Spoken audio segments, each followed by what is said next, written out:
Assalamualaikum warahmatullahi wabarakatuh. Halo semuanya, nama saya Fatunisa, biasa dipanggil Liva. Di sini saya sebagai mahasiswi di Universitas Islam Negeri Maulana Malik Ibrahim Malang, program studi sastra Inggris. Akulturasi dalam Islam dengan kebudayaan dalam bidang pemikiran dan ritual keagamaan. Sebelum masuknya agama-agama ke bumi Indonesia, termasuk Islam, masyarakat Indonesia dikenal sebagai penganut animisme dan dinamisme. Selain itu, sebelum masuknya agama Islam, masyarakat Indonesia telah menganut agama Hindu-Buddha. Oleh karena itu, ketika masuknya agama Islam, komunikasi antara ketiga unsur antar kepercayaan seperti animisme, dinamisme, Hindu-Buddha, dan ajaran agama Islam yang baru dalam kehidupan mereka tidak dapat dihindarkan. Dalam interaksi ini, mereka memiliki latar belakang budaya yang berbeda akibat dari bedanya ajaran agama masing-masing. Komunikasi antar budaya adalah komunikasi antara orang-orang yang berbeda kebudayaan, misalnya antara suku bangsa, ras, etnik, dan lain-lain. Dengan demikian, para pembawa agama Islam yang oleh para sejarawan dikatakan sebagai pedagang dari Gujarat dalam menyebarkan agama Islam telah mengalami komunikasi dan interaksi yang intensif dengan penduduk lokal yang telah memeluk agama Hindu-Buddha. Yang tentu saja karena ajaran agama ini menciptakan kebudayaan yang berbeda dengan kebudayaan pembawa ajaran agama Islam tersebut. Sekarang kita masuk ke pengertian dari akulturasi. Akulturasi adalah suatu proses sosial yang timbul manakala ada sebuah kebudayaan asing yang masuk dan kebudayaan itu diterima serta diolah oleh suatu kelompok masyarakat tanpa menghilangkan ciri khas kebudayaan masyarakat itu sendiri. Akulturasi merupakan sebuah istilah dalam ilmu sosiologi yang berarti pengambil alihan unsur-unsur kebudayaan lain. Akulturasi di sini terjadi karena adanya keterbukaan suatu masyarakat. Selain itu, perkawinan dua kebudayaan, selain karena adanya pemaksaan dari kebudayaan asing yang memasukkan unsur kebudayaan mereka.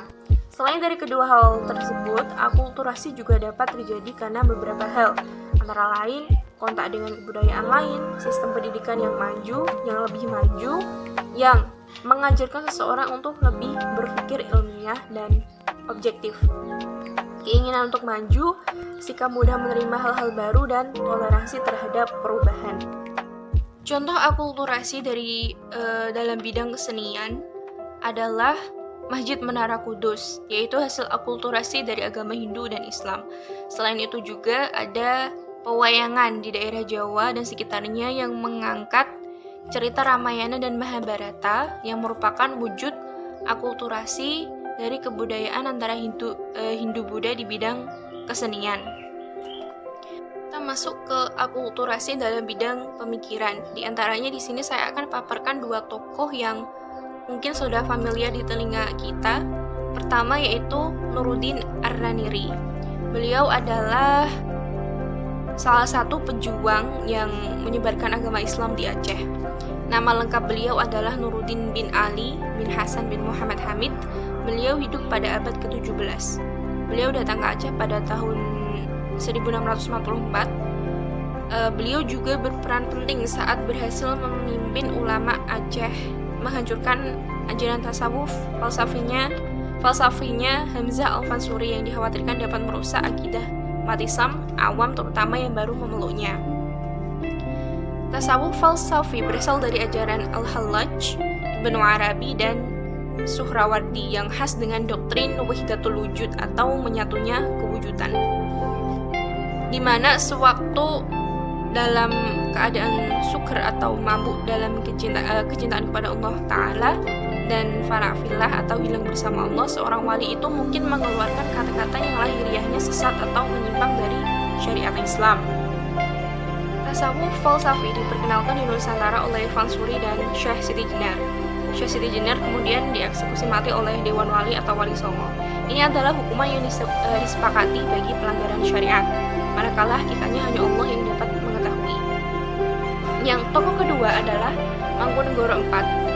Nama lengkapnya yaitu Kanjeng Gusti Pangeran Adipati Aryo atau KGPAA Mangkunegoro IV. Beliau lahir pada tahun 1809 dan wafat pada tahun 1881.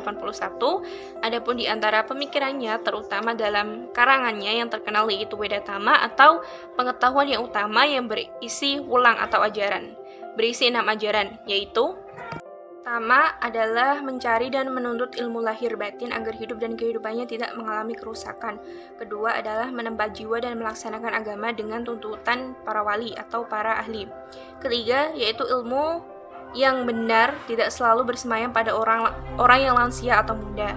Pada orang yang hina asalkan mendapat rahmat Tuhan pasti mampu ketempatan ilmu atau mendapat kesempatan ilmu. Nomor 4 adalah bagi mereka yang taat beragama harus membuktikan satunya kata dengan perbuatan atau padunya ilmu dengan amal. Yang kelima adalah menghayati ilmu harus dialasi dengan mengekang hawa nafsu dan tawakal. Dan yang terakhir yaitu limpahan anugerah Tuhan yang Maha Kuasa harus ditebus dengan penghayatan mutlak, kesucian batin, menjauhkan diri dari watak angkara murka, dan melakukan sembahyang 4 macam yaitu sembah raga, sembah cipta, sembah jiwa, dan sembah rasa. Dan yang terakhir adalah wujud akulturasi Islam dan budaya dalam bidang ritual keagamaan atau upacara. Pengertian dari ritual. Ritual merupakan kata sifat dari rites atau ritus yang berarti segala yang dihubungkan atau disangkutkan dengan upacara keagamaan. Sementara sebagai kata benda, ritual merupakan segala yang bersifat upacara keagamaan. Keberadaan ritual bertujuan untuk meningkatkan solidaritas dan menghilangkan perhatian kepada kepentingan individu. Sebelum agama Islam masuk ke Pulau Jawa, raja-raja Jawa sudah biasa melaksanakan upacara. Upacara raja ini disebut Raja Weda atau Raja Meda. Ternyata pengaruh upacara tersebut merambah kemana-mana, bukan hanya di keraton saja, bukan hanya dalam bentuk tertentu, tetapi dalam bentuk-bentuk yang lain. Nah, ritual-ritual ini juga pasti menimbulkan dampak seperti dampak negatif dan dampak positif.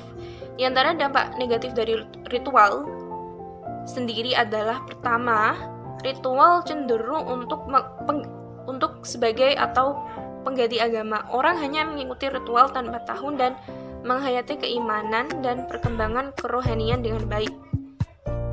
Yang kedua adalah menghambat perkembangan kerohanian. Sulit mengembangkan kerohanian dan perbaikan doktrin apabila agama dipenuhi dengan ritual dan dikuasai oleh para imam ritual. Ketiga adalah menghambat perkembangan ilmu pengetahuan. Ini telah terbukti sepanjang sejarah manusia. Dan terakhir adalah ritual bersifat atau bisa berpotensi menolak pembaharuan dan pembenaran, apalagi kebenaran. Sedangkan dampak positif dari ritual sendiri adalah stabilisasi peradaban. Misalnya, di bangsa-bangsa yang memeluk Islam terlihat lebih stabil dengan adanya keseragaman ritual. Dan yang kedua adalah peningkatan jenis budaya tertentu, misalnya di Bali. Ritualnya bermanfaat bagi tourism atau pengembangan. Nah, contoh dari akulturasi antara Islam dan kebudayaan dalam bidang ritual keagamaan atau upacara diantaranya adalah pertama, selamatan. Selamatan atau wilujengan atau selamatan adalah suatu upacara pokok dari hampir semua ritual upacara dalam sistem religi orang Jawa pada umumnya dan penganut agama Jawi khususnya. Konjaningrat menyebutkan upacara selamatan biasanya diadakan di rumah suatu keluarga dan dihadiri oleh anggota-anggota keluarga yang pria dan dengan beberapa tamu, kebanyakan juga pria. Biasanya tetangga terdekat atau penawal yang tinggal tidak terlalu jauh, para kerabat yang tinggal di kota atau dusun yang sama, dan ada kalanya teman-teman akrab yang mungkin tinggal agak jauh. Para tamu biasanya diundang yang tak lama sebelum upacara diadakan. Seorang antropologi wanita, Ann Stoller, telah menunjukkan kepada kita bahwa walaupun pada upacara selamatan para pria tampaknya memegang peranan, namun para wanitalah yang menentukan tanggal dan hari diadakannya. Bahkan yang menentukan perlu tidaknya mengadakan selamatan. Siapa-siapa yang akan memasak, siapa-siapa yang akan diundang, dan siapa yang akan diberi besak selamatan. Menurut Geertz, selamatan mempunyai aspek-aspek keagamaan karena selama suatu upacara seperti itu, segala perasaan agresif terhadap orang lain akan hilang dan orang akan merasa tenang. Bahkan Menurutnya semua selamatan bersifat religi. Harsha W. Bahtiar berkomentar, tidak semua upacara selamatan merupakan tindakan keagamaan. Bahkan mengecam pandangan Geertz yang tidak membedakan antara upacara selamatan keagamaan dan upacara selamatan adat, dan antara selamatan yang bersifat keramat dan sifat selamatan yang tidak bersifat keramat. Upacara selamatan yang tidak bersifat keagamaan adalah upacara yang tidak menimbulkan getaran emosi keagamaan pada orang-orang yang mengadakan selamatan itu, maupun pada orang-orang yang hadir, walaupun pada selamatan itu telah diminta hadir seorang pegawai keagamaan atau seorang kiai yang hadir untuk membacakan keagamaan. Walaupun demikian, kedua jenis selamatan tersebut mungkin saja tergabung dalam satu upacara selamatan. Contoh yang kedua yaitu haul, yaitu peringatan kematian seseorang yang biasanya diadakan setahun sekali dengan tujuan utama untuk mendoakan si ahli kubur agar semua amal beserta ibadah yang dilakukannya dapat diterima oleh Allah Subhanahu wa taala. Biasanya haul ini diadakan untuk para keluarga yang telah meninggal dunia ataupun para tokoh untuk sekedar mengingat serta meneladani jasa-jasa dan amal baik mereka. Contoh yang terakhir dan yang ketiga adalah daur hidup. Daur hidup adalah upacara yang terkait dengan upacara-upacara sepanjang lingkaran hidup manusia. Konjaraningrat mengatakan, seperti halnya semua kebudayaan di dunia, kebudayaan Jawa pun memiliki serangkaian upacara sendiri untuk merayakan peristiwa penting sepanjang lingkaran hidup individu. A. Van Gennep mengemukakan bahwa rangkaian upacara sepanjang lingkaran hidup merupakan bentuk tertua dari semua aktivitas keagamaan dalam kebudayaan manusia. Maka upacara yang terkait dengan daur hidup seseorang yang paling diperhatikan, baik itu terkait dengan kematian dan saat sesudahnya. Hal ini mungkin disebabkan karena orang Jawa menghormati arwah orang yang meninggal dunia. Sekian dan terima kasih. Assalamualaikum warahmatullahi wabarakatuh.